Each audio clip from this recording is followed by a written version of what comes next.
way, things are happening, and yes, we'd like to become the hub.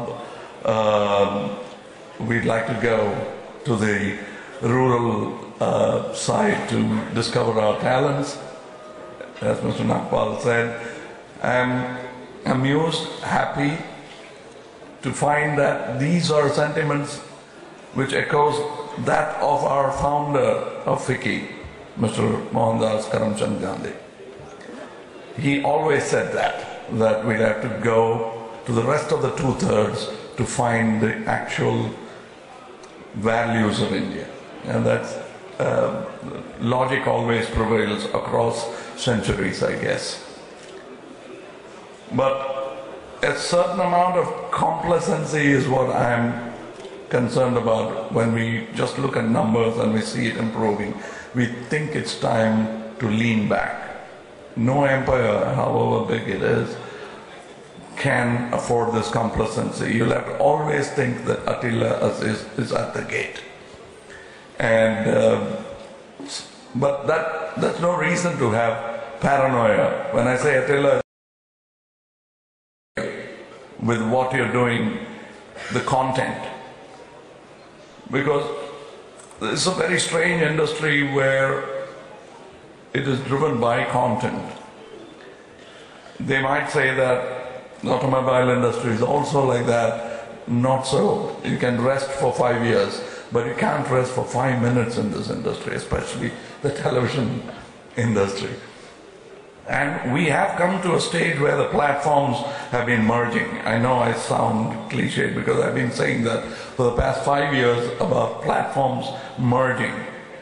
Every year we have better examples, newer examples of things happening. And in my industry, which now I think includes the television, the cell phone, and every other industry. Before I used to be so small-minded and thought I belong to the film industry.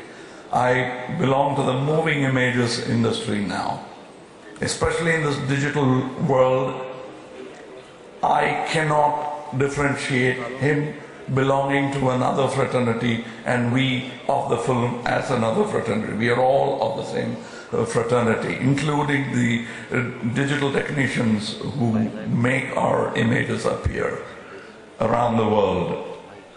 I know that a little bit of nostalgia and vested interest is making us drag our feet, and paranoia about any new technology being introduced is there among people within the industry. Let me talk about the industry that uses cinema theaters to exhibit their moving images. Apart from selling their rights to satellite television, they also screen it on bigger screens. I'm making light of the situation because that's what it is. We have to look at it that way. And all screens are ours, and we cannot differentiate and get scared of the other screen.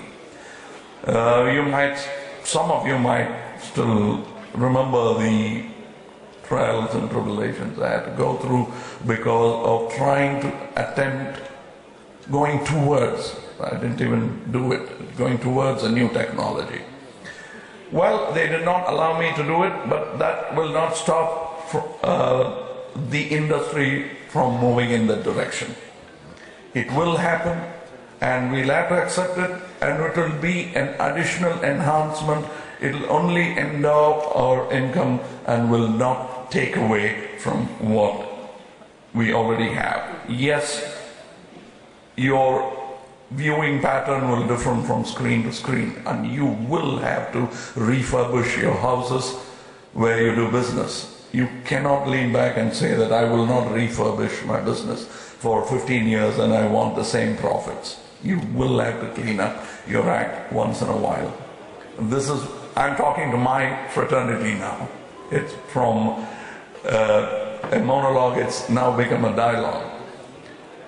And I can only tell my people to show a little more transparency. I'm talking about the South.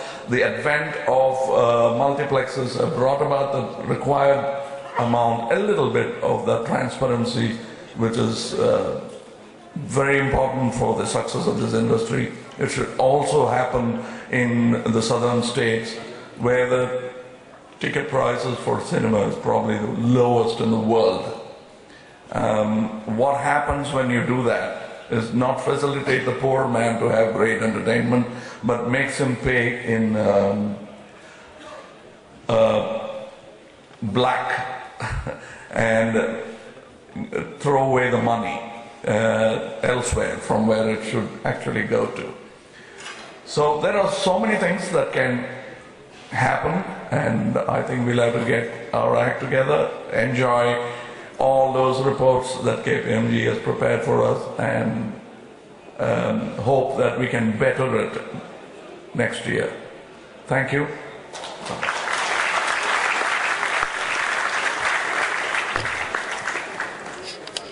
Thank you, Kamal sir. The session of FICCI Frames continues. May I request the panelists to step forward for a fantastic photo op. Please give a huge round of applause to our panelists, Srimati Jyotsna Suri, Harit Nagpal, Ramesh Sippy, Kamal HaSsan, Shri J.S. Mathur, Aamir Khan, Dr. Arvind Prasad.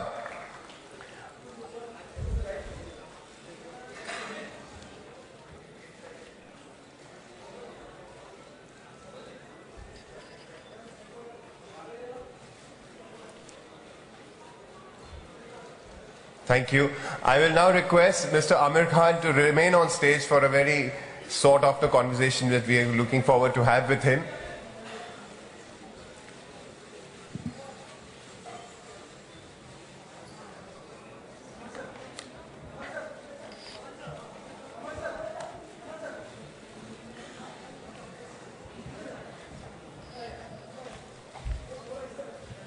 To the next part of the inaugural, I now call upon Sonia Singh, Editorial Director, NDTV, one of my favorite people on television. I'm at the cost of sounding so patronizing. Thank you. I request the media to settle down so that we can move forward.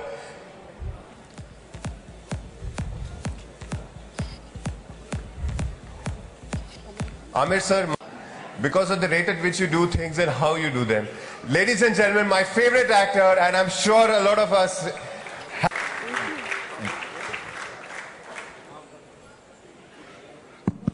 Thank you. Thank you. It's a great honor to be here at the inaugural of FICCI Frames, and of course to be interviewing Aamir Khan. And Aamir, first, happy birthday and fabulous at 50. Yeah, thank you. Thank you. Aamir, when you're here at this conference, and do you look back at, you've been now 3 decades in the industry as a young man who came in his mid-20s, this first industry has come, when you're presented with KPMG reports, when you're talking about bottom line and how far this industry can go, what's your perspective on this? You know, I have to say, I've never read the KPMG report, I'm afraid. I should, I know I should. But also, I hope none of them are sitting here. No, I mean, that's the truth. I should. It's very, you know, it's not good that I don't read stuff that is, you know, related to my work. But the problem is that I get too lost in what I'm doing, and so when, you know, people talk about the business side of films or the media industry, I'm quite lost. You know, I have no idea how to increase the business. I often, yeah, I really don't. Because I get lost in stories, and that's what interests me. So I think pretty much in these last 25, 27 years that I've been working, it's just been my excitement towards the films that I'm doing. I do feel, however, you know, I was listening to everyone speak, and it kind of sparked a lot of thoughts in my head. And we talk of economic growth for our country, and we all, I think everyone in this room has a dream, you know, for what we want our country to be. All of us really have a dream in our hearts to see our country, you know, where maybe our forefathers wanted it to be. And I feel that you know, when, especially during the research of SMJ, when I went through so many things, I learned a lot, and me and my team, we often discuss about this. You know, we feel that, how do we achieve that dream? How do we, you know, one of the observations that we have is that Indians by and large are, you know, they take to hardware very quickly. Latest phones, we have it, you know, latest computers, we have it. But the software is where I think you know, as a country, we believe that for economic growth, we have to have infrastructure and bridges, or, you know, whatever, various infrastructure, highways. You know, we can build highways, we can build bridges, we can build dams, we can build all of that. But ultimately, we have to use it. As human beings, we have to use it. And that is where I feel the crux of the matter is. For example, when I leave my house and I'm at Linking Road and I'm at a traffic jam, or rather there's evening, you know, traffic, invariably somebody will go from the right of me and try and go from the other side of the traffic. And then that causes a traffic jam, which then you're blocked for, like, you know, whatever, 4 or 5 hours. Now that is us. So somehow, if we really want to achieve the dream that we all have in our hearts, I think somewhere we need to look at the software of India. Instead of the hardware, we need to look at the software of India. How are we as people? And if that is where we can bring about a change, that is where the big change lies, is where I feel. You know? I mean, yeah, I guess no, that's... just taking off from that point, because if you look at the software then of the film industry, television, communications, how do you involve, say, a spot boy as much as you do involve an Aamir Khan or a Kamal HaSsan in looking at the stakes involved in pushing this as an industry, professionalizing Actually, it? pushing as an industry, I'm meaning it in a different way. I don't mean it in that way. I don't mean it in making more films or making more money out of the films or making the industry more productive, perhaps. That many more crores bigger. That's not how I'm looking at it. Because I feel that the opportunity is much larger than that. The opportunity that we have in front of us is much larger than that. For many years now, I've been feeling that what is our role as creative people? Or the people who are in the business of entertainment. What is our role? You know, whether you're on television or film, or you're a writer, a painter, dancer, whatever you are as a creative person, what is your contribution to society? Sure, it is to entertain. Of course, that's our primary job, is to entertain people. But I don't know whether that stops there, or rather, I don't know whether it should stop there. I think one of the responsibilities that we could choose to shoulder is that we can bring about a dynamic change in society. That opportunity is there in front of us. It's up to us whether we want to take it or not. We can bring grace to society. We can build the social fabric of India. We can contribute to nation building in a very, very dynamic way. In what we choose to tell our children, in our stories, in our characters. I mean, if you look at the content coming out of our work for children's content, it's almost negligible. And the little that I see is very scary. The little that I see is my son watches sometimes, you know. I sit with him and it kind of scares me to see the kind of children's content we are making. And I also found out that most of the kids, I think 80% of the kids, are actually not watching children's content. They're watching content which their parents are watching. So not content made specially for children. What is that going to have an impact on the child's mind? You know, what kind of impact are we, what is the generation we are, how are we affecting a generation of kids? So we as an industry, we as a creative industry, as a media, have a huge opportunity in front of us. Huge opportunity in really building the nation with how we make people or make children perceive what is honesty. You know, today, unfortunately, now we are in a time where people, dishonesty is looked upon with a lot of, you know, and a person who's honest is made fun of. Arey yaar, wo to bahut Raja Harishchandra banta hai. People laugh at that. How can we make that a quality that people admire, that children admire? Caring. Caring is such an important quality that all of us need. How can we build that in children? So imagine a generation 20 years from now, 10 years from now, 15 years from now, which grows up on content which we have made, which evokes these feelings in them, which touches upon sensitivity, sharing as a concept. then that generation which becomes 20 years old, imagine the economic growth it will propel. So what I'm talking about is not the economic growth of the film industry. We can make 10,000 crores or make it whatever, 20,000 crores. I don't know what we make every year in any case. But my point is that as a nation, that is an opportunity we have as an industry to transform the way that we think, the way that we address, issues. If we are the most modern country if you look at it from that point of view. We've got the best phones, we've got everything, the best cars, but we still have traffic jams. You look at the matrimonial columns in our newspapers, that will tell you exactly where we are. We haven't moved an inch. We haven't moved an, am I right? We haven't moved an inch. You have a cosmopolitan ad now also for cosmopolitan girls in newspapers as well. So I'm pointing out that somewhere I may be wrong, but this is what I feel sometimes, that the television industry, the film industry, for that matter, here is an opportunity for us.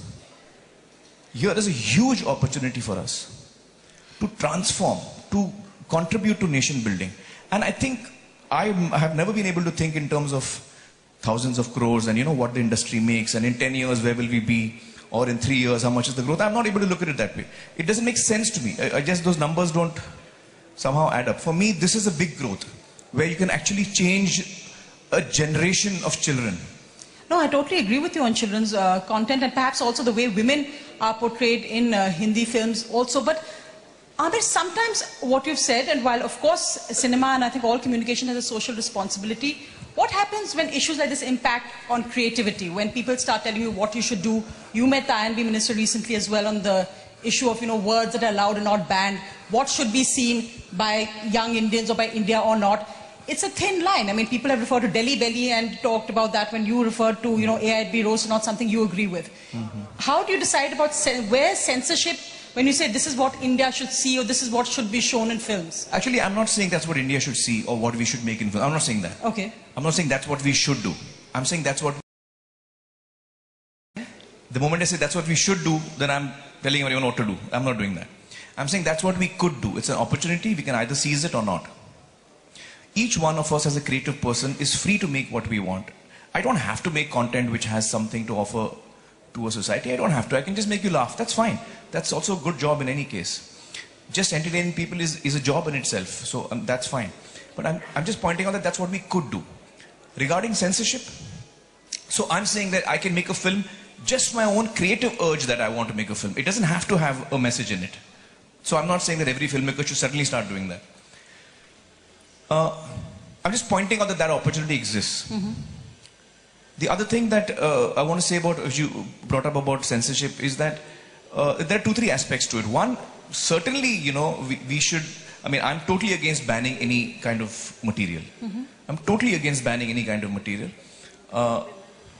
When the minister, INB minister, spoke to us, he also clarified that actually the ministry has no such list of names or words that they should be used or should not be used. And he clarified that it's a certification board, not a censor board, and therefore they're just supposed to certify. So he clarified all that to us. And it was really nice to hear that. So, I didn't like a certain amount of a certain content, but I cannot like content. So many people have not liked my film. That's fine, commenting on a film, liking it, not liking it, is your prerogative, anyone's prerogative. It's the prerogative of the audience or anyone seeing it. But to stop somebody is not something that is right. And certainly after a film has been through certification, then when some certain groups, take to violence, take law into their own hands to stop a film, that's really, really sad and unfortunate. I think it happened with Mr. Kamal HaSsan some time back. And it's really unfortunate, and I feel ashamed, Mr. HaSsan, to say that, at that time, I was lost in my work. But as an industry, this is the time that we and stand by each other. And I want to apologize to you publicly that I wasn't there at that time. I read about it later, and I felt so bad. I felt so bad that, and we were not there with you. It's really unfortunate. So I think that banning a film is not right. I think once a film has received its certification, then it is the responsibility of the state to ensure that, people can watch the film, without any fear. Yeah. You said that you don't also, these numbers sometimes confuse you, but often the news that comes out of the film industry is all about numbers. Oh, this star has made so much per film. This film has broken the 100 crore club, 200 crore club, 300 crore clubs. These were almost meaningless numbers now in a sense. Do you think it stifles what actually this industry is about? It really does. It really does. Because what happens is, first of all, I'm not someone who talks about my numbers, because I think that that is the last thing on my mind when I'm selecting a film. The day I start selecting a film with this in mind, that this has to be a very big hit or very big success, that's the end of my creativity. That day, I won't be a creative person anymore. So I can't bring myself to think that way. Unfortunately, I do see around me a lot of us do, make our choices based on what we think is going to be successful. You can do that. I mean, everyone has their own way of working, but I think that stifles. I somewhere feel that stifles, it stifles the growth of the industry in a positive way. New ideas, challenging ourselves creatively is what we should be doing. And really, a lot more of us can, in fact, start looking at content for children, which I feel most of us are not doing. Of course, Aamir Khan, it's been wonderful talking to you, and thank you so much for being here this morning. Thank you so much. Thank you. Thank you. Aamir sir, I'm going to...